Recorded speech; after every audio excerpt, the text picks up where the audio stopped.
Doctor TPS ഇപ്പോൾ പുതിയ academic year തുടങ്ങാൻ പോകുന്നു.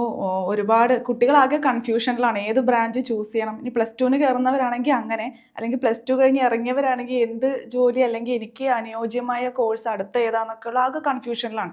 അപ്പോൾ ഒരു വിദ്യാഭ്യാസ വിചക്ഷണൻ എന്ന നിലയിൽ TPSന് ഒരുപാട് കോളുകൾ വരുന്നുണ്ടെന്ന് എനിക്കറിയാം.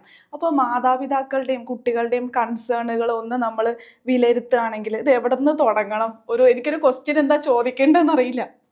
നമ്മുടെ വിദ്യാഭ്യാസം 10ാം ക്ലാസ് വരെ കുറേ വ്യത്യസ്തമായ വിഷയങ്ങൾ ഇൻട്രൊഡ്യൂസ് ചെയ്ത് കൊടുക്കുന്നതാണ്. അതിൽ മാത്തമാറ്റിക്സും ഫിസിക്സും കെമിസ്ട്രിയും ബയോളജിയും സോഷ്യൽ സയൻസും എല്ലാ വിഷയങ്ങളും പഠിപ്പിക്കുന്നുണ്ട്. ഇതിൽ നിന്ന് എന്താണ് വേണ്ടത് എന്ന് ഒരു കുട്ടിക്ക് സെലക്ട് ചെയ്യാനുള്ള, അവന് ഇഷ്ടമുള്ളത് എന്താണെന്ന് കണ്ടുപിടിക്കാനുള്ള ആദ്യത്തെ പടിയാണ്.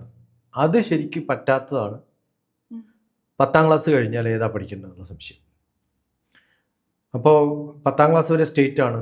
+2 സിലബസിൽ മാറ്റിയിട്ട് പോകണോ, ICSE വേണോ, അതുപോലെ CBSE വേണോ, ഇംഗ്ലീഷ് മീഡിയം ആണോ, മലയാളം മീഡിയം ആണോ, ഇതിങ്ങനെ കൺഫ്യൂസിങ് ആണ്. അതിന് ബേസിക്കായിട്ടുള്ള കാരണം 10ാം ക്ലാസ് വരെ അവരെ പഠിപ്പിക്കുന്ന മാഷന്മാർക്ക് ആ വിഷയം പഠിപ്പിച്ചിട്ട് മാർക്ക് കൊടുക്കുക എന്നല്ലാതെ അതിന് മുന്നിൽ എങ്ങോട്ട് പോകണം എന്ന് നയിക്കാവുന്ന ഒരു നോളജ് കൊടുക്കാൻ പറ്റുന്നില്ല.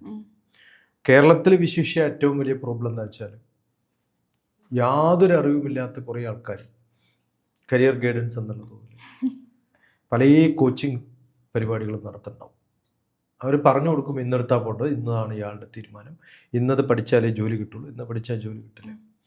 അപ്പോൾ ആദ്യം മനസ്സിലാക്കേണ്ടത്, നമ്മുടെ 10ാം ക്ലാസ് പഠിപ്പിക്കുന്ന ഒരു മാഷ്, ഞാൻ മാത്തമാറ്റിക്സ് ആണ് പഠിപ്പിക്കേണ്ടത്, ഞാൻ പഠിപ്പിക്കുന്നത് ആ കുട്ടി മാത്തമാറ്റിക്സിൽ ഒരു PhD എത്താവുന്ന ഒരു കപ്പാസിറ്റിയുള്ള ആളാക്കി മാറ്റണമെന്ന ബോധത്തോടു കൂടിയാവണം. അതല്ലാതെ അവനെ ഡോക്ടറാക്കണോ എഞ്ചിനീയർ ആക്കണോ എന്നല്ല. ആ സബ്ജക്റ്റിൽ അവൻ മാക്സിമം. ഇപ്പം ഞാൻ ഇംഗ്ലീഷ് പഠിപ്പിക്കുമ്പോൾ എൻ്റെ ആഗ്രഹം എൻ്റെ മുമ്പിലിരിക്കുന്ന 40 കുട്ടികളാണെങ്കിൽ ആ ക്ലാസ്സിലെ 40 കുട്ടികളും ഇംഗ്ലീഷിൽ പ്രാവീണ്യമുള്ളവരായിട്ട് മാറണമെന്നാണ്. പക്ഷെ അങ്ങനെയല്ല. ആ പഠിപ്പിക്കുന്ന മാഷക്കും അറിയാം ഈ ഇരിക്കുന്നവരിൽ കുറച്ച് പേര് ഡോക്ടറാവണം, എഞ്ചിനീയർ ആവണം താല്പര്യമുള്ളവരാണ്, ഇംഗ്ലീഷിനൊന്നും പ്രാധാന്യമില്ല എന്നറിയാം. അപ്പോൾ ഇത്തരം, ഞാൻ ഒരാളെ ഓടിച്ചു കൊണ്ടുപോകുമ്പോൾ അയാൾ എവിടെയാണ് പോകുന്നതെന്ന് അറിയാതെ ഞാൻ ഓടിച്ചാൽ എങ്ങനെ ഇരിക്കും? ഇപ്പം ഞാൻ ഓടിക്കുന്ന ഒരാളാണ്, പക്ഷെ ആ ഏതാ റൂട്ടിൽ പോകേണ്ടതെന്ന് എനിക്കറിയാതെ പുറകിലിരിക്കുന്ന ആൾ പല റൂട്ടുകളിലേക്കും പോകാൻ താല്പര്യപ്പെടുന്നു, ഞാൻ ഓടിക്കുന്നത് വേറെ റൂട്ടിൽ. കോൺട്രഡിക്ഷനും കോൺഫ്ലിക്ട്സും ഒക്കെ ഉണ്ടാവും. ഇതാണ് നമ്മുടെ വിദ്യാഭ്യാസത്തിൻ്റെ പ്രശ്നം. ഇനി 10ാം ക്ലാസ് കഴിഞ്ഞ് 11ലും 12, അപ്പോൾ സാധാരണ എൻ്റെ അടുത്ത് വരുന്നവരോട് ഞാൻ പറയാറുള്ളത്, നിങ്ങൾക്ക് കൊമേഴ്സോ ഹ്യൂമാനിറ്റീസോ ഒക്കെ എപ്പോൾ വേണമെങ്കിലും പഠിക്കാം. കാരണം അതിന് ക്ലാസ്സിലിരുന്ന് പഠിക്കേണ്ട കാര്യം, പുസ്തകം വായിച്ചാൽ നല്ല ടീച്ചേഴ്സും ആൽഫ ന്യൂമറിക്സും അല്ലെങ്കിൽ ആൽഫബറ്റ്സും ഒക്കെ അറിയുകയാണെങ്കിൽ ആർക്കും പഠിക്കാവുന്നതാണ് ഈ സംഭവം. അതേ സമയത്ത് maths, physics, chemistry, biology, computer സയൻസും ആർക്കും പഠിക്കാം, ഏത് സമയത്തും പഠിക്കാവുന്നതാണ് കമ്പ്യൂട്ടർ സയൻസ്. മാത്സ് നല്ലോണം അറിയാം, ഫിസിക്സ് നല്ലോണം അറിയാം, ബാക്കി വിഷയങ്ങളൊക്കെ ഒരുവിധം നന്നായിട്ട് പഠിക്കാം. അപ്പോൾ നല്ല പഠിക്കാൻ പറ്റുന്ന കുട്ടികളാണ്, അല്ലെങ്കിൽ ബോധം കുറച്ചുണ്ട്, മനക്കെടാൻ തയ്യാറാണ് എങ്കിൽ മാത്സ്, ഫിസിക്സ്, കെമിസ്ട്രി, ബയോളജി പഠിക്കണമെന്ന് ഞാൻ പറയാം. എന്തായാലും +2 സയൻസ് എടുക്കണം. +2 maths, physics, chemistry, biology, computer science അല്ല. കാരണം ഇപ്പം പല ഓപ്ഷൻസും ഉണ്ട്. ഇപ്പം മാത്തമാറ്റിക്സും സൈക്കോളജിയും, വേറെ പണിയൊന്നും ഇല്ലാത്ത കുറേ ആൾക്കാർക്ക് പണി കൊടുക്കാൻ വേണ്ടിയിട്ടുള്ള പണിയാണ്. അതല്ലാതെ അത് പഠിച്ചതുകൊണ്ട് വലിയ മെച്ചൊന്നും ഇല്ല. അപ്പോൾ 10ാം ക്ലാസ് കഴിഞ്ഞിട്ടും തീരുമാനം എടുക്കാൻ പറ്റാത്തവർ ഈ 4 വിഷയവും പഠിച്ചു കഴിഞ്ഞാൽ ആ തീരുമാനം എടുക്കുന്നത് 2 വർഷത്തേക്ക് പോസ്റ്റ്പോൺ ചെയ്യാം. അത് കഴിഞ്ഞിട്ട് പിന്നെ ആലോചിച്ചാൽ മതി. അപ്പോൾ അത് കഴിഞ്ഞിട്ടുള്ള ഓപ്ഷൻസ് ഏറ്റവും കൂടുതൽ ആൾക്കാർ ഇപ്പോൾ ഓപ്റ്റ് ചെയ്യുന്നത് എൻജിനീയറിങ്ങും മെഡിക്കലും ഒക്കെയാണ് കേരളത്തിൽ. അത് പൊതുവേ വിളിക്കുന്ന ആൾക്കാർ ആദ്യം പറയുന്നത് ഞാൻ റിപ്പീറ്ററാണ്, റിപ്പീറ്ററാണ്. എനിക്ക് മനസ്സിലാവാത്തത്, റിപ്പീറ്റ് ചെയ്യണം അല്ലെങ്കിൽ എൻജിനീയറിങ്ങിന് പോകണമെന്ന് താല്പര്യമുള്ള ഒരാൾ 12ാം ക്ലാസ് കഴിഞ്ഞിട്ട് ഒരു പ്രാവശ്യം അറ്റംപ്റ്റ് ചെയ്യാൻ പോലും തയ്യാറാത്തവരാണ്. ഒന്നിനും അപ്ലൈ ചെയ്തിട്ടില്ല. അതായത് എഞ്ചിനീയറിങ്ങിനോ കുറേ അഡ്മിഷൻ ടെസ്റ്റുകളും എൻട്രൻസ് ടെസ്റ്റും ഉണ്ട്, അതൊന്നും അയാൾ അപ്ലൈ ചെയ്തിട്ടില്ല. കാരണം ഓൾറെഡി ഡിസൈഡ് ചെയ്തു റിപ്പീറ്റ് ചെയ്യുന്നു. ചെയ്തിട്ടില്ല. അയാൾക്ക് ശരിക്കും പറഞ്ഞാൽ 12ാം ക്ലാസ് ആകുമ്പോൾ എഴുതാൻ പറ്റുന്ന എക്സാം ആണത്. പക്ഷെ അവരുടെ ഒക്കെ ധാരണ കേരളത്തിൽ ധരിച്ചു വെച്ചിട്ടുള്ളത് റിപ്പീറ്റ് ചെയ്യുമ്പോഴാണ് നമുക്ക് എൻട്രൻസ് എക്സാം എഴുതാം. ഒരു വർഷം അതിനെ കളഞ്ഞ ഈ റിപ്പീറ്റ് എന്നുള്ള വാക്കിന്റെ അർത്ഥം പോലും ആലോചിക്കാത്തതുകൊണ്ടല്ലേ. റിപ്പീറ്റ് എന്ന് പറഞ്ഞാൽ ഒരു പ്രാവശ്യം ചെയ്ത് കഴിഞ്ഞിട്ട് പിന്നെ ചെയ്യുന്നതിനല്ലേ പറയാം. അപ്പൊ പിന്നെ ഇങ്ങനെ റിപ്പീറ്റ് ആവുന്നത്? റിപ്പീറ്റ് അല്ല, അത് റിപ്പീറ്റ് അല്ല. അപ്പോൾ 12 അല്ല ഇപ്പം നടക്കുന്നത് കേരളത്തിൽ, 13-ാം ക്ലാസ്സാണ്. ശരിയാ. 12 വരെ പഠിക്കുക, അത് കഴിഞ്ഞിട്ട് ഒരു വർഷം 13-ാം ക്ലാസ് ആകുമ്പോഴത്തേക്കും എൻട്രൻസ് എക്സാം എഴുതാമെന്ന്. എന്തിനാ വെറുതെ സമയങ്ങളെന്ന് എനിക്കറിയില്ല. പക്ഷേ ഞാൻ ഇതുപോലെ റിപ്പീറ്റ് ചെയ്തതാണ് PC തോമസിന്റെ അവിടെ അന്നത്തെ കാലത്ത്. പക്ഷേ ഈ പറഞ്ഞ പോലെ +1 +2ൻ്റെ കൂടെ ഒപ്പം എൻട്രൻസും കൂടി എഴുതാനുള്ളൊരു ബുദ്ധി ഇല്ലാത്തതുകൊണ്ടാണോ അതോ അങ്ങനത്തെ ഒരു കോച്ചിങ്? കാരണം നമ്മൾ +2ന് പഠിക്കുന്നത് NCERT syllabus based text book mug up ചെയ്ത് പരീക്ഷ എഴുതുന്നു. SCERT ആകാം സ്റ്റേറ്റ് ആണെങ്കിൽ. പക്ഷേ എൻട്രൻസ് കോച്ചിങ്ങിന് വേണ്ടത് അല്ലെങ്കിൽ എൻട്രൻസ് എക്സാമിന് ചോദിക്കുന്ന ചോദ്യങ്ങൾ CBSE റിലേറ്റഡ് ആണ്. അപ്പോൾ ഈ SCERT +1 +2 പഠിച്ച കുട്ടിക്ക് ഒരിക്കലും അത് എഴുതി ജയിക്കാൻ പറ്റില്ല. അതുകൊണ്ടായിരിക്കും റിപ്പീറ്റ് ചെയ്യാൻ പോകുന്നത്. ഒരിക്കലും പറ്റില്ല എന്നുള്ള സ്റ്റേറ്റ്മെന്റ് ആണ് കേരളത്തിന്റെ general statement. So you represent general common man in Kerala എന്നാണ്. അങ്ങനെയല്ല. മിക്കവാറും നല്ല ബ്രില്യൻറ്റ് സ്റ്റുഡൻസ് കുറച്ചൊരു പഴയ ക്വസ്റ്റ്യൻ പേപ്പർ എടുത്ത് പ്രാക്ടീസ് ചെയ്ത് ഒരു സ്പീഡ് ഒക്കെ ഉണ്ടാക്കിയെടുക്കാൻ പറ്റുകയാണെങ്കിൽ, പലരുടെയും ധാരണ ഞാൻ സ്റ്റേറ്റ് സിലബസ് ആണ്, എൻട്രൻസിന് CBSE സിലബസ് ആണ്. ആര് പറഞ്ഞു സ്റ്റേറ്റ് സിലബസ് മാത്രമേ പഠിക്കാവൂ? നിങ്ങൾ ഒരു 11-ാം ക്ലാസ്സും 12-ാം ക്ലാസ്സും പഠിക്കുമല്ലോ, ചേർന്നിട്ടുള്ള സർട്ടിഫിക്കറ്റ് ഏതെങ്കിലും ഒരു ഗവൺമെൻറ് തരുന്നുണ്ടാവും. പക്ഷെ പഠിക്കാനുള്ള ടെക്സ്റ്റ് ബുക്കുകളും റെഫർ ചെയ്യും ഈ പഠിക്കാനും 2 വർഷം പഠിക്കാനുള്ള ഒന്നുമില്ല അതിനകത്ത്. വളരെ എളുപ്പം പഠിച്ചു തീർക്കാവുന്ന ഒരു വിഷയമാണ്. പക്ഷേ ആ സമയത്ത് ഫോക്കസ് ചെയ്യില്ല, പഠിക്കില്ല, കോൺസെൻട്രേറ്റ് ചെയ്യില്ല. അതുകൊണ്ടാണ് എത്രയോ സമയം വെറുതെ വേസ്റ്റ്. ശനി ഞായറും ഒക്കെ ഒരു എൻട്രൻസ് കോച്ചിങ്ങിന് പോയിക്കൂടെ? അല്ല, ഈ കോച്ചിങ് എന്ന് പറയുന്നത് മണ്ടത്തരാണ്. പഠിക്കാൻ പറ്റുന്ന ഒരു കുട്ടിക്ക് ഒരു ഗൈഡൻസ് ആവശ്യമില്ല. നല്ല ക്രിക്കറ്റർക്ക് ഒരിക്കലും ഒരു കോച്ചിൻ്റെ ആവശ്യമില്ല. കോച്ച് നല്ല കോച്ചാണെങ്കിൽ അയാൾ കളിക്കില്ലേ? ഈ പഠിപ്പിക്കുന്ന പല എൻട്രൻസ് എക്സാമിനേഷന് പഠിപ്പിക്കുന്ന ഒരാളും അവർ എൻട്രൻസ് എക്സാം എഴുതി തോറ്റവർ തന്നെയാണ് ഇൻസ്റ്റിറ്റ്യൂഷൻസ്. അപ്പോൾ പിന്നെ എന്തിനാ അവരുടെ അടുത്ത് പോകുന്നത്? ഇപ്പോൾ ഫെയിലിയേഴ്സിൻ്റെ അടുത്തുനിന്നാണോ പഠിക്കേണ്ടത്, അല്ല സക്സസ്ഫുൾ ആയിട്ടുള്ള അടുത്താണ്? അപ്പോൾ ശരിക്കും പറഞ്ഞാൽ പഴയ ക്വസ്റ്റ്യൻ പേപ്പർ എടുക്കുക, അതിൻ്റെ പാറ്റേൺ മനസ്സിലാക്കുക, ഫാസ്റ്റായിട്ട് ചെയ്യാനുള്ള പ്രോസസ്സ് ഡെവലപ്പ് ചെയ്യാം. ഒരു സ്റ്റേജിൽ കയറി ഡാൻസ് കളിക്കണമെങ്കിൽ കുറേ പ്രാവശ്യം അവർ പ്രാക്ടീസ് ചെയ്യും. അത്രയും തവണ പ്രാക്ടീസ് ചെയ്യാറില്ല ഈ എൻട്രൻസ് എക്സാമിനേഷന് പോകുന്നവരെന്ന് ഞാൻ പറയും. ഇപ്പം ഇപ്പോഴത്തെ സ്ഥിതി, നീറ്റ് 2ാമതും എക്സാം നടത്തും, ക്വസ്റ്റ്യൻ പേപ്പർ ലീക്കായി. എന്നെ വിളിക്കുന്ന പലരും പറയുന്നത് ടെൻഷൻ കൊണ്ടുപോയി. ഞാൻ പറയുന്നത്, ഒരു പ്രാവശ്യം ചാടിക്കടന്ന ഒരാൾക്ക് 2ാമത്തെ പ്രാവശ്യം ചാടാൻ എന്തിനാ ഭയം? എത്ര പ്രാവശ്യം എക്സാം അവർ ഏത് കോച്ചിങ് സെൻറ്ററിൽ പോയാലും ഒരു 100 പ്രാവശ്യമെങ്കിലും എക്സാമിനേഷൻ പ്രാക്ടീസ് ചെയ്ത് ചെയ്തിട്ടുണ്ടാവും.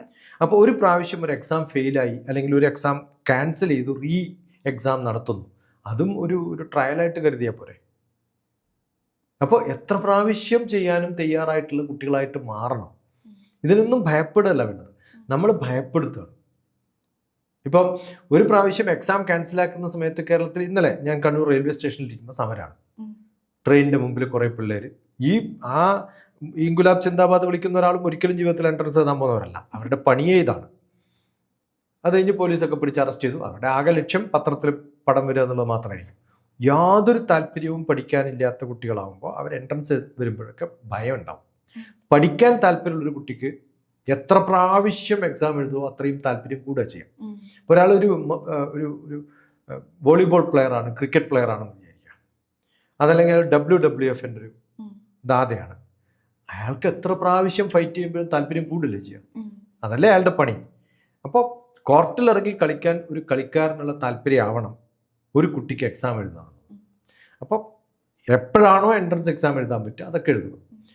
അങ്ങനെ കുറേ എൻട്രൻസ് എക്സാം എഴുതി എല്ലാത്തിലും പാസ്സായിട്ട് കുറേ അഡ്മിഷൻസ് കിട്ടുമ്പോഴാണ് തീരുമാനിക്കേണ്ടത് ഞാൻ എവിടെയാണ് പോകുന്നത്. ഞാനും ഒരു പ്രൈവറ്റ് യൂണിവേഴ്സിറ്റിയുടെ ഭാഗമാണ്. കുറേ യൂണിവേഴ്സിറ്റികൾ, പ്രൈവറ്റ് യൂണിവേഴ്സിറ്റികളൊക്കെ ഇഷ്ടംപോലെ സീറ്റുകളും ഒക്കെ എണ്ണത്തിനൊരു കണക്കില്ല. നമുക്ക് 60 പേരെ വേണമെങ്കിൽ എടുക്കാം, 6000 പേരെ എടുക്കാം ഒരേ കോഴ്സിന്. അപ്പോൾ അതിനുള്ള ഫെസിലിറ്റി ഉണ്ടാക്കി എടുക്കണമെന്നുള്ളൂ. പക്ഷെ എനിക്ക് മനസ്സിലാകുന്നില്ല, പല യൂണിവേഴ്സിറ്റികളും ടെസ്റ്റ് നടത്തും, എന്നിട്ട് ഫെലോഷിപ്പ് കൊടുക്കുമെന്ന് പറയും, അല്ലെങ്കിൽ കൺസെഷൻ കൊടുക്കുമെന്ന് പറയും. ഇതൊക്കെ മാർക്കറ്റിങ്ങിൻ്റെ ഭാഗമാണ്. അങ്ങനെയൊന്നുമില്ല. ഏതൊരു യൂണിവേഴ്സിറ്റിയിലും പ്രൈവറ്റ് യൂണിവേഴ്സിറ്റിയിൽ അവർ നിങ്ങൾ A ലെവലാണ്, B ലെവലാണ്, C ലെവലാണ്, അതുകൊണ്ട് ഇത്രയാണ് ഫീസ് എന്നൊക്കെ പറയുന്നത് അവരുടെ ഒരു മാർക്കറ്റിംഗ് സ്ട്രാറ്റജിയാണ്. ഇപ്പോൾ ചിലർ പറയും ഞാൻ ഇന്ന യൂണിവേഴ്സിറ്റിയുടെ എൻട്രൻസ് എക്സാം എഴുതി അവിടെ എനിക്ക് അഡ്മിഷൻ കിട്ടി. ഇത് വലിയ കാര്യമൊന്നുമല്ല. ഏത് മണ്ടനും കിട്ടുന്നതാണ്. കാശ് ആര് കൊടുക്കുന്നോ അവർക്ക് അഡ്മിഷൻ കൊടുക്കുക എന്നുള്ളതാണ് പ്രൈവറ്റ് യൂണിവേഴ്സിറ്റിയുടെ ലക്ഷ്യം. അപ്പോൾ ഏത് യൂണിവേഴ്സിറ്റിയിൽ പഠിക്കാൻ പോകണം, എല്ലാവരുടെയും കൺഫ്യൂഷൻ അതാണ്. നാഷണൽ ഇമ്പോർട്ടൻസ് ഉള്ള ഗവൺമെൻറ് റൺ ചെയ്യുന്ന ഇൻസ്റ്റിറ്റ്യൂഷൻസ് ആണ് ഏറ്റവും ബെസ്റ്റ്. ഇപ്പം മെഡിക്കൽ ആണെങ്കിൽ AFMC എന്ന് പറഞ്ഞാൽ ജോലിയാണ്, പഠനം മാത്രമല്ല. പഠിക്കാൻ ചേരുമ്പോൾ തന്നെ ശമ്പളം കിട്ടി തുടങ്ങും. ഇപ്പോൾ NDA നാഷണൽ ഡിഫൻസ് അക്കാഡമി, അവർ നിങ്ങളെ എഞ്ചിനീയർ ആക്കി മാറ്റും. എഡ്യൂക്കേഷൻ കോർ ആണെങ്കിൽ നിങ്ങളെ പിന്നെ അതിനുള്ള ക്വാളിഫിക്കേഷൻ തരും. അപ്പോൾ അത്തരം കാഡറ്റായിട്ട് ചേർന്നിട്ട് ചെയ്യാവുന്ന, ഇപ്പം കേരളത്തിൽ നാവൽ അക്കാഡമിയിലുള്ള ഏഴിമല, അത് BTech പ്രോഗ്രാമാണ്. നിങ്ങൾ ചേർന്ന് കഴിഞ്ഞാൽ ശമ്പളം കിട്ടും. പക്ഷെ അവിടെ പോയി കഴിഞ്ഞാൽ നമ്മൾ ഒരു മലയാളിയും കൂടി കാണുന്നില്ല, പുറത്തുനിന്ന് വരുന്നവരൊക്കെയാണ് ഇതിനകത്ത് പോകുന്നത്. അപ്പോൾ പലപ്പോഴും നമ്മുടെ ഓറിയൻറ്റേഷൻ വളരെ ക്ലിയർ അല്ല. അത് സ്കൂൾ ലെവലുകളിൽ ടീച്ചേഴ്സിൻ്റെ ഒരു ഡ്രോബാക്ക് ആയിട്ടാണ് ഞാൻ കാണുന്നത്. പിന്നെ പഠിക്കുന്നത് ജോലി കിട്ടാനാണെന്നുള്ളൊരു ബോധം, പഠിക്കുന്നത് ജോലി കിട്ടാനല്ല, അറിവ് കിട്ടാൻ വേണ്ടിയിട്ടാണ്. ജോലി എന്നുള്ളത് ഒരു ഇൻസിഡൻ്റൽ കാര്യം മാത്രമാണ്. ഇപ്പം നമുക്ക് താല്പര്യത്തോടു കൂടി ഒരു വിഷയം പഠിക്കാൻ സാധിച്ചാൽ ജീവിതത്തിൽ ഏത് നിലകളിലും എപ്പോൾ വേണമെങ്കിലും എത്താൻ പറ്റുന്ന ഒരു ലോകത്താണ് നമ്മുടെ ജീവിതം. ആ ഒരു ബോധം നമുക്കില്ലാത്തതാണ് പഠനത്തോട് താല്പര്യമില്ലാത്തത്. പഠനത്തോട് താല്പര്യമില്ലാത്തപ്പോൾ അതിനെക്കുറിച്ചുള്ളൊരു ടെസ്റ്റ് നടത്തുമ്പോൾ അത് ഫെയിലിയർ ആവും, അല്ലെങ്കിൽ ഫെയിലിയറിൻ്റെ ഭയം കൊണ്ട് ഫെയിലിയർ ആവുന്നവരാണ്. വിവരം കൊണ്ടില്ലാത്തതുകൊണ്ടല്ല. എനിക്ക് പലരെയും അറിയാം, എക്സാമിനേഷൻ്റെ ദിവസം ഹോസ്പിറ്റലൈസ് ചെയ്തിട്ടുള്ള കേസുകൾ കുറേ ഉണ്ട്.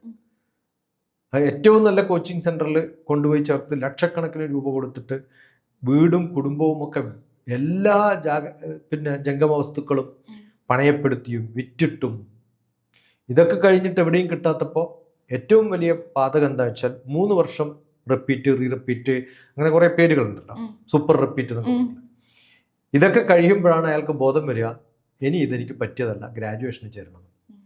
അപ്പം ഞാനും ഇയാളും ഒരേ ക്ലാസ്സിലെ സ്റ്റുഡൻ്റാണ്. ഇയാളെക്കാളും ബ്രില്യൻ്റാണ് ഞാൻ. അതുകൊണ്ടാണ് ഞാൻ എൻട്രൻസിൽ ട്രൈ ചെയ്തത്. ഇയാൾ ട്രൈ ചെയ്താതെ ഗ്രാജുവേഷന് ചേർന്നു. ഞാനിനി ചേരുന്ന സമയത്ത് ഇയാൾ എൻ്റെ 3 വർഷം സീനിയറാണ്. നാണക്കേടല്ലേ? ഏറ്റവും ബ്രൈറ്റ് ആയിട്ടുള്ള കുട്ടികൾ ഫസ്റ്റ് ഇയറും അവരുടെ ക്ലാസ്മേറ്റ്സ് ആയിരുന്നവർ 3rd ഇയറിൽ പാസ് ഔട്ട് ആകുമ്പോൾ മാസ്റ്റേഴ്സിന് ചേരുന്നു. അപ്പോൾ അവരെന്ത് ചെയ്യും? നേരെ ഈ സിറ്റിയിൽ നിന്ന് മാറിയിട്ട് മംഗലാപുരത്തോ ബാംഗ്ലൂരോ ബന്ധുക്കളെയും കാണണ്ട, നാണക്കേടും വേണ്ട, അതിനും ചിലവധികമാണ്. ഇങ്ങനെ സാധാരണ വില്ലേജിലുള്ള കുട്ടികൾ അവരുടെ വില്ലേജിൽ നിന്നും വലിയ സിറ്റികളിലേക്കൊക്കെ പോകുമ്പോഴത്തേക്കും ജീവിതം നിന്ന് പാപ്പരം. പല കൾച്ചറും പല വ്യത്യസ്തമായിട്ടുള്ള സിറ്റുവേഷൻസും ഉള്ളൊരു സ്ഥലത്ത് അവരുടെ എല്ലാം നശിച്ച് ഒന്നുമില്ലാതായിട്ടുള്ള എക്സലൻ്റ് ബ്രില്യൻ്റ് ആയിട്ടുള്ള കുട്ടികളെ നമുക്കറിയാം. അവരിത് കഴിഞ്ഞിട്ട് ഫസ്റ്റ് ഇയർ +1 +2 കഴിഞ്ഞ് ഉടനെ ഗ്രാജുവേഷന് ചേർന്ന് 3 കൊല്ലം കൊണ്ട് ഗ്രാജുവേഷനും കഴിഞ്ഞ് ഒരു സിവിൽ സർവീസ് എക്സാം എഴുതി 4ാമത്തെ വർഷം IASൻ്റെ ട്രെയിനിങ് സെൻറ്ററിൽ പോകുന്നതിന് പകരം അവർ തൊട്ടടുത്ത ബാംഗ്ലൂരോ മംഗലാപുരത്തോ ഒക്കെ പോയിട്ട് ഗ്രാജുവേഷന് ചേരുന്നൊരവസ്ഥ കാണുമ്പോൾ അവർ ബ്രില്യൻ്റ് അല്ലാത്തതുകൊണ്ടല്ല, അവരെ ഗൈഡ് ചെയ്യാത്തത് കൊണ്ടും അവർക്ക് ഡയറക്ഷൻ കൊടുക്കാത്തത് കൊണ്ടാണ്. ഇപ്പോൾ TPS എന്നാലും എനിക്കൊരു വോയിസ് അയച്ചതിൽ ഒരു പുള്ളി പറഞ്ഞ കേട്ടു, പുള്ളി BA പൊളിറ്റിക്സ് എടുത്തു കഴിഞ്ഞിട്ട് MA പൊളിറ്റിക്സിന് ചേർന്നു, അഡ്മിഷൻ കിട്ടിക്കഴിഞ്ഞപ്പോഴാണ് ചുറ്റുമുള്ള ലോകം മുഴുവനും ബാങ്ക് കോച്ചിങ്ങിൻ്റെയും PSC കോച്ചിങ്ങിൻ്റെയും ഒക്കെ പുറകെ പോകുന്നു. അപ്പോൾ ഞാനും അവിടെ പോയി ജോയിൻ ചെയ്തു. എന്നിട്ട് അയാൾ എഴുതാത്ത ടെസ്റ്റുകളൊന്നുമില്ല, ഗവൺമെൻറ് ടെസ്റ്റുകളെല്ലാം എഴുതി, പക്ഷെ അയാൾക്കൊന്നും കിട്ടിയില്ല. അപ്പോൾ അയാളുടെ ഒരു മാനസികാവസ്ഥ MAക്ക് ചേർന്നാൽ മതിയായിരുന്നു എന്ന് തോന്നുന്നു ഒരു ഭാഗം. പിന്നെ ഏതെങ്കിലും ഒരു ടെസ്റ്റ് എപ്പോഴെങ്കിലും എനിക്ക് കിട്ടുമായിരിക്കും എന്നുള്ളൊരു തോന്നൽ. ഇപ്പം ഇതിൽ ഇയാൾ എന്താണ് ചെയ്യാൻ പറ്റുക? നമുക്ക് ഈ അയാൾ ആകെ അടുത്തൊരു കോച്ചിങ് സെൻറ്റർ തുടങ്ങും. ഈ കേരളത്തിൽ ബാങ്ക് ജോലി കിട്ടിയ ആൾ കോച്ചിങ് സെൻറ്റർ തുടങ്ങില്ല. IAS കിട്ടിയിട്ടുള്ള ഒരാൾ, ഞാനൊക്കെ ഗവൺമെൻറ് സർവീസിൽ നിന്ന് ക്യാബിനറ്റ് സെക്രട്ടേറിയറ്റിൽ നിന്നാണ് റിട്ടയർ ആയത്. അപ്പോൾ ഞാൻ ഒരിക്കലും ഒരു കോച്ചിങ് സെൻറ്റർ തുടങ്ങില്ല. കാരണം നമുക്കറിയാം ആ കോച്ചിങ് സെൻറ്ററിൽ പോയിട്ടല്ല ഒരു കുട്ടിയും അവിടെ എത്തിയിട്ടുള്ളത്. ഗ്രാജുവേഷൻ കഴിഞ്ഞിട്ട് ബാങ്ക് കോച്ചിങ്ങിന് പഠിച്ചു എന്നാണ് പറഞ്ഞത്. ഗ്രാജുവേഷൻ്റെ കൂടെ പഠിക്കുന്നതാണ് ഗ്രാജുവേഷൻ കഴിഞ്ഞ ഒരാൾ എക്സാം എഴുതി ചോദിക്കുക. ഇപ്പോൾ സിവിൽ സർവീസിനുള്ള ക്വസ്റ്റ്യൻസ് എന്ന് പറയുന്നത് 10ാം ക്ലാസ് വിവരം ഉണ്ടായാൽ, 10ാം ക്ലാസ് വിവരം മാർക്കല്ല, വിവരം ഉണ്ടായാൽ CSAT പാസ്സാവാം. പക്ഷേ 10ാം ക്ലാസ് വിവരമില്ല. ഇനി ഈ 10ാം ക്ലാസ് വിവരമുള്ളവരെ ആ ടെസ്റ്റ് നടത്തുന്ന എപ്പോഴാണ്? 2 വർഷം +1 +2, 3 വർഷം ഗ്രാജുവേഷനും, എന്ന് വെച്ചാൽ 5 വർഷം മിനിമം. BTech ആണെങ്കിൽ 6 വർഷം, MBBS ആണെങ്കിൽ 7 വർഷം. അത് കഴിഞ്ഞിട്ട് ഈ പറയുന്ന ഏതെങ്കിലും നാസ്റ്റി കോച്ചിങ് സെൻറ്ററിൽ 1 or 2 വർഷം. അപ്പോൾ ഒരു 9 വർഷം കഴിഞ്ഞിട്ട് 10ാം ക്ലാസ്സിലെ ക്വസ്റ്റ്യൻ ചോദിക്കുമ്പോഴത്തേക്കും അവനൊന്നും ഓർമ്മയുണ്ടാവില്ല. അപ്പോൾ 10ാം ക്ലാസ് കഴിഞ്ഞിട്ട് 7ാം ക്ലാസ് മുതൽ 10ാം ക്ലാസ് കഴിയുന്നത് വരെ എല്ലാ സിലബസും റിവൈസ് ചെയ്ത് പഠിച്ച് 10ാം ക്ലാസ്സിലെ സിലബസ് മാത്രമല്ല 7th മുതലുള്ള അല്ലെങ്കിൽ 8th മുതലുള്ള അബ്സ്ട്രാക്റ്റ് നോളജ് കംപ്ലീറ്റ് പഠിച്ച് ലോകത്തെക്കുറിച്ചറിഞ്ഞ് ഇന്ത്യയെക്കുറിച്ചറിഞ്ഞ് ആകാംക്ഷയോടുകൂടി ഇത് പഠിക്കാനുള്ളൊരു താല്പര്യത്തോടു കൂടി പഠിക്കുമ്പോഴാണ് അത് കഴിഞ്ഞ് ഗ്രാജുവേഷൻ ചെയ്യുമ്പോൾ റിവൈസ് ചെയ്തുകൊണ്ടേയിരിക്കണം, പഠിച്ചുകൊണ്ടേയിരിക്കണം, വരാൻ പോകുന്ന എക്സാം എന്താണെന്ന് അറിയണം. അപ്പോൾ ശരിക്കും പറഞ്ഞ പ്രിപ്പറേഷൻ എപ്പോൾ തുടങ്ങണം? ഒരു 3 വർഷം സ്കൂൾ ടൈമിൽ, 2 വർഷം +1 +2, അത് കഴിഞ്ഞ് 3 വർഷം, 8 വർഷം പ്രിപ്പയർ ചെയ്തിട്ട് നേരെ ഗ്രാജുവേഷൻ കഴിഞ്ഞിട്ട് എക്സാം എഴുതുന്ന ഒരാൾക്ക് guaranteed you will become civil service. അതല്ലാതെ ഗ്രാജുവേഷന് ശേഷം എന്താ ചെയ്യേണ്ടതെന്ന് ആലോചിക്കുക, എന്നിട്ട് 2 ഓപ്ഷൻ വെക്കുക. അപ്പോഴേ ഇയാൾ കൺഫേംഡ് അല്ല എന്നർത്ഥമാണ്. എനിക്ക് ഉറപ്പുള്ളൊരു സംഭവമാണെങ്കിൽ ഞാൻ തിരിഞ്ഞു നോക്കിക്കൊണ്ട് മുന്നോട്ട് ചാടിയാൽ ചിലപ്പോൾ കുഴിയിലേ വീഴും. നേരെ നോക്കിയിട്ട് ചാടണം. ഒരു 8ാം ക്ലാസ് ആകുമ്പോൾ തന്നെ തുടങ്ങണം എന്ന് പറഞ്ഞാൽ ബ്രില്യൻ്റ് ആയിട്ടുള്ള ഒരു നല്ല പോലെ പഠിക്കാൻ താല്പര്യമുള്ള ഒരു കുട്ടിയാണെങ്കിൽ അയാൾ കിട്ടും. നമ്മൾ നെഹ്റുവിനെ കുറിച്ചും വിവേകാനന്ദനെ കുറിച്ചും മഹാത്മാഗാന്ധിയെ കുറിച്ചൊക്കെ പറയുന്നത് എൻ്റെ പഴയ പാരമ്പര്യം എനിക്ക് അറിയാനുള്ള താല്പര്യം ഉണ്ടാക്കാനാണ്. സിവിൽ സർവീസ് എന്ന് പറയുന്ന ഒരു എക്സാമിനേഷനിൽ ഞാൻ എൻ്റെ രാജ്യത്തെ അഭിമാനത്തോടു കൂടി അറിയുമ്പോൾ അല്ലെങ്കിൽ അറിയാൻ സാധിക്കുന്ന ഒരാളാണോ എന്ന് ടെസ്റ്റ് ചെയ്യുന്നതാണ്. കുറേ ടെക്സ്റ്റ് ബുക്കുകൾ വായിച്ചാൽ അത് കോംപ്രഹെൻസീവായിട്ട് അതിൻ്റെ ഒരു പാരഗ്രാഫിലേക്ക് എൻ്റെ മുമ്പിൽ വരുന്ന വലിയ ഫയലുകളാണ്. ഒരു പാരഗ്രാഫാക്കിയിട്ട് മാറ്റാൻ പറ്റുമോ എന്നുള്ളതാണ് ഇംഗ്ലീഷ് കോംപ്രഹെൻഷൻ. ആ ബോധം എനിക്കുണ്ട്, അതാണ് എൻ്റെ ഒബ്ജക്റ്റീവ് എന്ന് എനിക്ക് അറിയുമെങ്കിൽ ഇംഗ്ലീഷ് പഠിക്കുമ്പോൾ അതിൻ്റെ സ്റ്റൈല് വേറെയോ. അതേ സമയത്ത് എക്സാമിനേഷൻ എഴുതാൻ വേണ്ടിയിട്ടാണ് പഠിക്കണം എന്ന് പറഞ്ഞ വ്യത്യാസം. ഇപ്പോൾ മാത്തമാറ്റിക്സ് 3 മണിക്കൂറുള്ള ടെസ്റ്റ് പേപ്പറിൽ 3 മണിക്കൂർ വേണ്ട. നല്ല ബ്രില്യൻ സ്റ്റുഡൻറ്റിന് 1 മണിക്കൂർ 1/2 മണിക്കൂർ കൊണ്ട് തീർക്കാൻ പറ്റുന്ന എക്സാമാണ്. ആ സ്പീഡ് എല്ലാവർക്കും ഇല്ലാത്തതുകൊണ്ടാണ് 3 മണിക്കൂർ കൊടുക്കുന്നത്. പക്ഷെ നല്ല ബ്രില്യൻ്റ് ആയിട്ടുള്ള സ്റ്റുഡൻറ്റിന് ഒരു 1/2 മണിക്കൂർ 1 മണിക്കൂർ കൊണ്ട് എക്സാം എഴുതി തീരാൻ പറ്റുന്ന മാത്തമാറ്റിക്സേ ഉള്ളൂ. ഇത് ഏത് എക്സാമിനേഷനും അങ്ങനെയാണ്. അപ്പോൾ അത്തരം ബ്രില്യൻ്റ് ആയിട്ടുള്ളൊരു കുട്ടിയാണെങ്കിൽ അയാൾ ഗ്രാജുവേഷൻ കഴിഞ്ഞ് നേരെ എഴുതിയാൽ പാസ്സാവും. അത് ഗ്രാജുവേഷന് മാത്രമല്ല, ഇപ്പം നമ്മൾ ബാങ്ക് ടെസ്റ്റ് ആയാലും GRE ആയാലും ഗേറ്റ് ആയാലും ഇതൊക്കെ ഗേറ്റ് എക്സാമിനേഷന് എയ്സ് എന്ന് പറയുന്നൊരു ഓർഗനൈസേഷൻ ഉണ്ട്. ഹൈദരാബാദിൽ ഏറ്റവും ഫേമസ് ആണ്. അവിടത്തേക്ക് കേരളത്തിൽ നിന്ന് പോകുന്ന ആൾക്കാരുടെ എണ്ണവും അവർ കൊടുക്കുന്ന കാശും ഒന്ന് ആലോചിച്ച് നോക്കിയാൽ ഇറ്റ്സ് ഹ്യൂജ് എമൗണ്ട്. എന്താ കാരണം? അതിനൊരു ട്രഡീഷൻ ഉണ്ട്. അങ്ങനെയാണ് അവർ പലരും പാസ്സായിട്ടുണ്ടെന്നുള്ളതുകൊണ്ടാണ്. അവിടെ എന്തുകൊണ്ടാണ് പാസ്സാവാൻ കാരണം? എല്ലാ കോച്ചിങ് സെന്ററും ഫേമസ് ആവുന്നത് 1,00,000 പേര് പോകുമ്പോൾ അതിനകത്ത് 1000 പേർക്ക് കിട്ടുമ്പോഴാണ്. അതേ സമയത്ത് 1000 പേർക്ക് ചേർത്തിട്ട് അതിൽ 10 പേർക്ക് കിട്ടിയാലും പേഴ്സൻറ്റേജ് ഒന്നാണ്. അവർക്ക് അങ്ങനെ അഡ്വർടൈസ് ചെയ്യാൻ പറ്റില്ല. അപ്പോൾ ഈ അഡ്വർടൈസ്മെൻറ്റ് കണ്ടിട്ട് പിന്നാലെ പോകുന്നു. ഒരു ബോധവും വിവരമില്ലാത്തവർ അതിനു വേണ്ടി ട്രൈ ചെയ്യുന്നു. എനിക്കിതല്ല എന്നൊരു ബോധം വരുമ്പോൾ എനിക്ക് എന്താണോ വേണ്ടത് അതിലേക്ക് ഡൈവേർട്ട് ചെയ്തിട്ട് ഫോക്കസ് ചെയ്യാൻ സാധിക്കണം. അതെത്രയും ചെറുപ്പത്തിൽ സാധിക്കുമോ അത്രയും നല്ല. പക്ഷേ ഇതിനൊക്കെ ഗൈഡ് ചെയ്യുന്ന കുറേ ഫാക്ടേഴ്സ് വേറെയുണ്ട്. കൺഫ്യൂസ് ചെയ്യാൻ, കാശുണ്ടാക്കാൻ വ്യത്യസ്തമായിട്ടുള്ള മെത്തഡോളജി. അത് അസ്ട്രോളജി ആയാലും പൂജ ചെയ്തിട്ട് ഡോക്ടറാക്കുക. ഓക്കെ, തമ്പ് ഇംപ്രഷൻ നോക്കിയിട്ട് നിങ്ങൾക്ക് എന്താ പഠിക്കാൻ പറ്റുക? ഈ നോക്കുന്ന ആളുടെ തമ്പ് ഇംപ്രഷൻ നോക്കിയാൽ അവൻ ലോകത്തിൽ ഒന്നിനും കൊള്ളില്ല എന്ന് ആദ്യം ബോധം ഉണ്ടാകും. ഇതൊന്നും അല്ല നമ്മളെ ഗവേൺ ചെയ്യുന്നത്. ന്യൂമറോളജി അല്ല, അസ്ട്രോളജി അല്ല, തമ്പ് ഇംപ്രഷൻ അല്ല, അയാളുടെ എനർജി അല്ല, ആറ്റിറ്റ്യൂഡ്. സോഫ്റ്റ്വെയർ വെച്ചിട്ട് ഒരാൾ ഡോക്ടറാവോ എഞ്ചിനീയർ ആവോ ബാങ്ക് ജോലിക്കാരനാവോ എന്ന് പറയാൻ പറ്റില്ല. കാരണം ഇതൊന്നും അല്ല അവരെ ഗവേൺ ചെയ്യേണ്ടത്. മിസ്ഗൈഡ് ചെയ്യുന്ന കുറേ ഫാക്ടേഴ്സ് നമുക്ക് ചുറ്റുമുള്ളപ്പോൾ കൺഫ്യൂസിങ് ആയിട്ടുള്ളവരെ മിസ്ഗൈഡ് ചെയ്യാൻ വളരെ എളുപ്പമാണ്.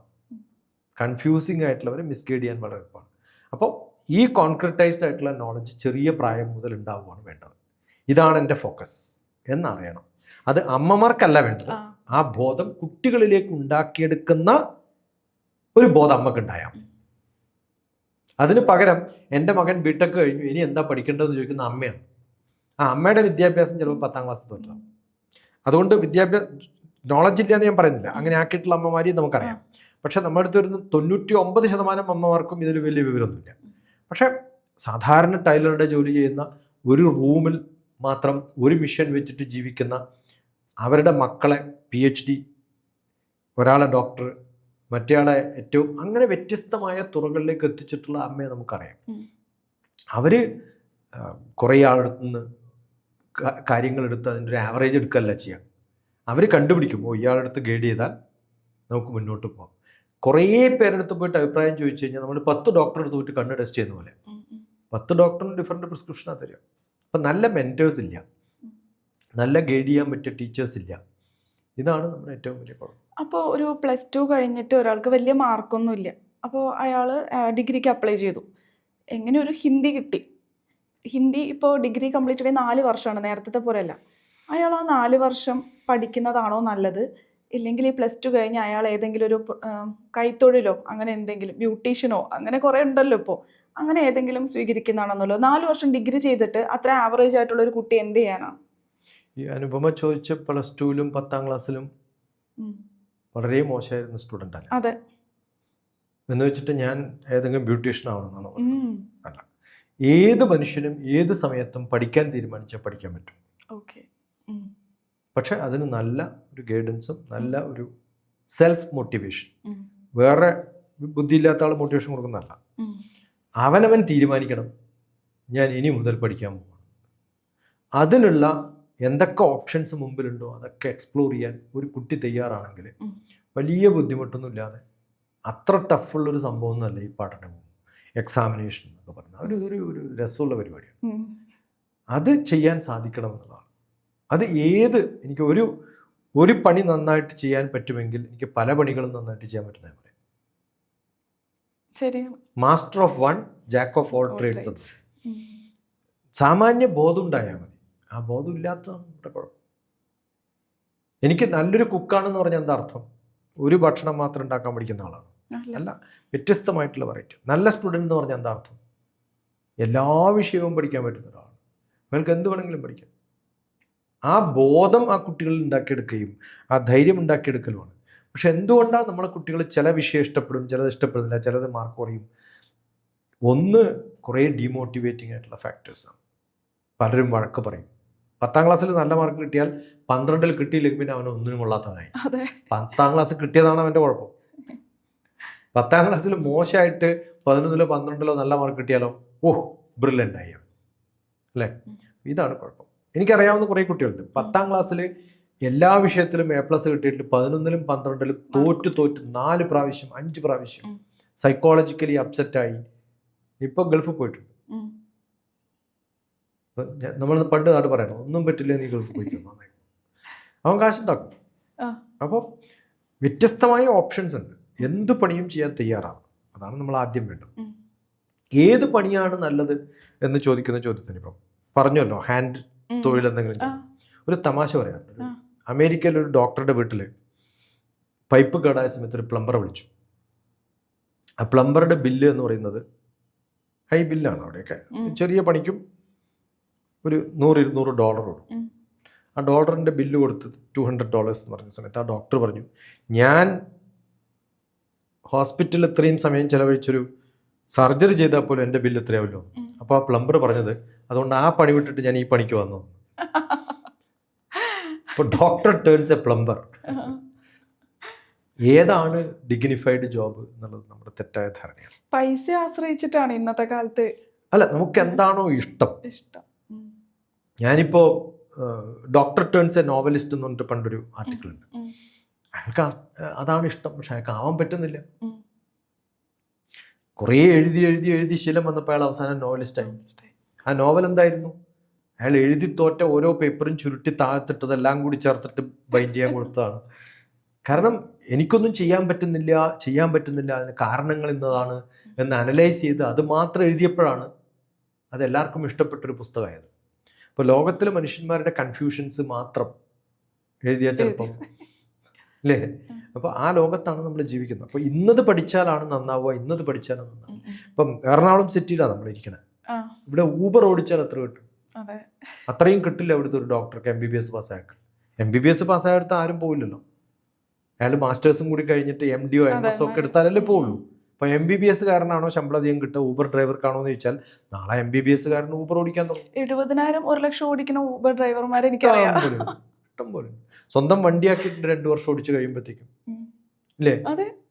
റോഡ് സൈഡിൽ ഭക്ഷണം വിറ്റ് നടക്കുന്ന ഇഷ്ടംപോലെ ആൾക്കാർ കാശുണ്ടാക്കുന്നുണ്ട്. എത്രയോ ടെക്കീസ്, നല്ല ഹൈടെക് ജോബ് ബാംഗ്ലൂരിൽ ചെയ്യുന്നവർ അത് നിർത്തിയിട്ട് ചായക്കട തുടങ്ങിയിട്ടുണ്ട്. ഇതൊക്കെ സാധിക്കും. അതുപോലെ പല എബ്രോഡിലൊക്കെ നമ്മൾ കാണുമ്പോൾ ഡബിൾ MBA കനഡയിൽ എൻ്റെ ഒരു സുഹൃത്ത് ഞാൻ ഒരു പ്രാവശ്യം വിളിച്ച സമയത്ത് അവൻ അവിടെ ഊബർ ഓടിക്കുകയാണ്. നമ്മളിവിടെ കുറച്ച് ക്വാളിഫിക്കേഷൻ കിട്ടിക്കഴിഞ്ഞാൽ പിന്നെ ഒന്നും ചെയ്യാൻ പറ്റില്ല എന്നുള്ള ധാരണയാണ്. ഹൈദരാബാദിൽ എനിക്കറിയാം, നല്ല അയാൾക്ക് ഡ്രൈവിംഗ് ഇഷ്ടമാണ്. അയാൾ ഒരു സോഫ്റ്റ്വെയർ കമ്പനിയിലാണ് വർക്ക് ചെയ്യുന്നത്. അത് കഴിഞ്ഞ് വൈകുന്നേരം വീട്ടിൽ നിന്ന് വെറുതെ ഇരിക്കുന്നതിന് പോലെ അയാൾ ഊബർ ഓടിക്കും. അത് പൈസ ഉണ്ടാക്കാനല്ല, അത് അദ്ദേഹത്തിൻ്റെ ഒരു പാഷനാണ്. വെറുതെ കളിച്ച സമയം കളയുന്നതിന് പകരം വർക്ക് ചെയ്താൽ മതി. അല്ല, ഈ ഒരു ആറ്റിറ്റ്യൂഡ് ഇപ്പോഴത്തെ ജെൻസി കിഡ്സിന് വന്നതുകൊണ്ടാണോ ഇനി അവർ ഇവിടത്തെ ഒന്നും ഇഷ്ടപ്പെടാഞ്ഞിട്ട് പുറത്തേക്ക് പോകലാണല്ലോ ഇപ്പൊ കൂടുതൽ? നമ്മളിപ്പം ഒരു സാധാരണ ജോലി ചെയ്യുന്നത് കാണുമ്പം ഒരു നാണക്കേടാണ്. അതേസമയത്ത് അങ്ങോട്ട് കാശ് കൊടുത്ത് ജിമ്മിൽ പോയിട്ട് എക്സർസൈസ് ചെയ്യും. ഇത്ര മണ്ടന്മാരാ അങ്ങനെ ചെയ്യണത്. അത് ചെയ്തിട്ട് ഇപ്പം എന്താ ഗുണം? കാരണം അത് 5 സ്റ്റാർ ആണ്. അവിടെ വരുന്ന ആൾക്കാർക്ക് ഒരു ഒരു ഇതുണ്ട് അല്ലേ? അത് ഫേസ്ബുക്കിലിടുക. അതേസമയത്ത് നാളെ ഒരു ചാക്കിലെ സാധനം എടുത്തിട്ട് വേറൊരു സ്ഥലത്തേക്ക് കൊണ്ടിടുന്നത് ഫേസ്ബുക്കിലിടുമോ? ഇല്ല. പണിയെടുക്കുന്ന ഇടുമ്പോൾ ഒരു നാണക്കേടാണ്. പണിയെടുക്കുന്നത് ഇടേണ്ടത്. അതാണ് അടുത്ത ജനറേഷനിലേക്ക് മാറ്റം വരാൻ പോകുന്നതെന്നാണ് എൻ്റെ ധാരണ.